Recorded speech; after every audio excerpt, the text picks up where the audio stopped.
exactly where you want them? You can, maybe not so precisely like you mentioned, but there are several ways through which you may play with it in order to either completely eliminate the protein or simply reduce the level of the protein.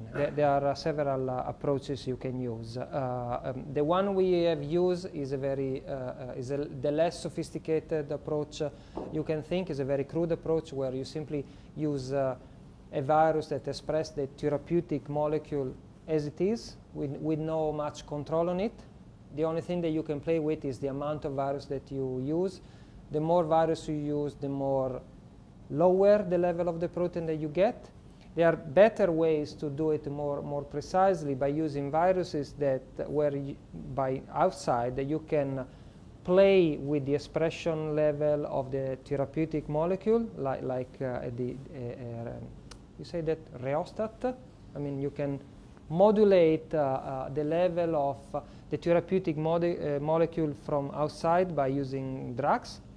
We didn't use that because, honestly, at that stage, all we cared was to obtain an evidence that the approach was a viable approach. This way that you are describing are definitely important, but they are justified only if you find an initial evidence that the approach is working, because they are more complex, so less easy to implement. But now that we have this result, of course, this is another of the things that we are working with, including the fact that we are designing better version of the virus to have a better safety profile. Again, thinking along the line that if everything works well, this could be applied to patients where you need to develop. The first point that you need to make sure is that the treatment will be safe to the patient. Then efficacy comes, but first is safety. So there's no virus in your bag? Excuse me? You haven't got any virus in your bag? No. The other thing that is important to stress, and because sometimes there can be issue about it, is that all I'm talking and I will talk about is research going on in the lab in experimental system, which are much easy to work with, much in a very controlled fashion. The step from the lab to the patient is a quite long process, so we and others are obtaining encouraging result in terms of possible therapeutic development, but the way to arrive to the actual treatment is still a very long one, because, as I said, you want to make sure that the approach is safe before you are considering going to testing it in patients. Is it likely the inconsistency of overexpression in the candidate genes could be responsible for the inconsistency of onset, progression, and severity in people with FSH? Because it is random, it is inconsistent at age, severity, and so on. Is that likely to be related? And if so, what does that mean? So can be, although I don't think it is.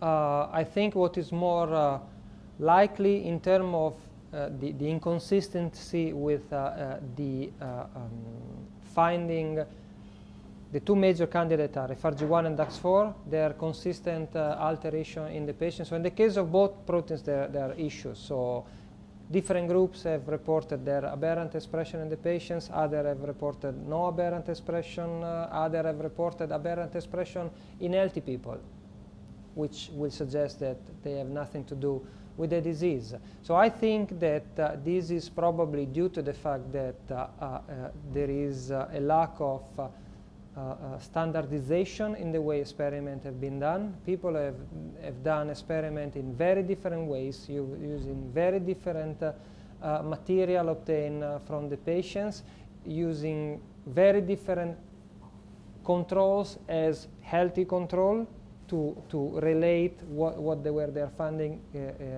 compared to FSH. This is probably most of the reason explaining the variability and the inconsistency between the result, but I also think that there's part of reason in what you're mentioning too. So I also think that probably part of the variability that you see in the patients may be explained by the fact that there are variable levels of these genes in different patients or different times, which may contribute to early onset in some cases, late onset in some other, high severity in some cases, less severity in others. And maybe because this is the result that we're getting from the lab, there is genetic, in the case of FSH, is not the only answer. So there is what is called epigenetic, which means that your interaction with the environment is also playing a role. So in the case of FSH, there are very strong indication of the fact that the individual interaction with the environment is playing a role. So your natural history, the fact that you have experienced some other diseases, you got treatment, you got drugs, you have been exposed to whatever, may be factoring in. So some of you may be familiar with the fact that there are anecdotal, so few reports of the fact that some women have reported a worsening of the disease after pregnancy or after menopause. Unfortunately, the numbers are too low to really make a strong case about it, but that is in line with the fact that there are non-genetic aspects like hormone levels or you name it that may playing an important role in determining how severe and how drastic is the progression of FSH. We unfortunately know too little about this, and again I will come back to it at the end of my presentation. This is in partly also due to the fact that a real genetic model of the disease is not available, in part because the region that is affected in the disease is not present in the mouse, so you cannot use classical approaches to make a real genetic model, animal model of the disease, which will be the key probably to address all the questions we are discussing. And again, FSHD Global is actually sponsoring a project in my lab that is actually aimed at generating a surrogate of a real genetic model of FSHD.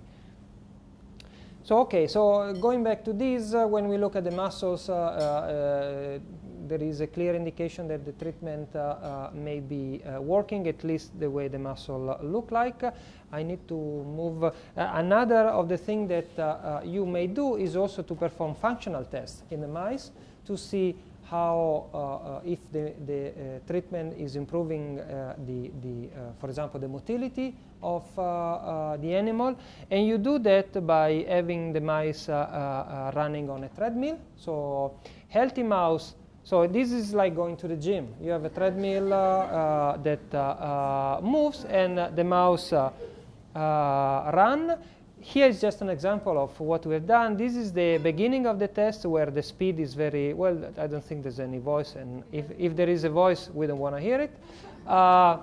So the beginning was at the beginning of the test where the speed is very slow and all the mouse perform similarly. This is the end of the test in which the speed of the belt is clearly higher, and the 3 top animals are animals treated with the virus. The 3 down animals are, yeah, we can maybe run that too again because it's quick anyway. And so you can clearly see that the treatment is effective also in terms of the functional recovery of the animal. So again, at the beginning, not much difference between the different animals because the speed is very slow. The test is done that you increase progressively the speed of the belt and you measure how long it takes for the animals to reach fatigue, to stop running. So again, the 3 on the top are treated. The 3, you can see 2, sometimes 3, because this is we're not good in making movies, and so this is the quality that we obtain. Basically, the two are the controls, non-treated affected animals that you see. They run much less than the. We need to go back.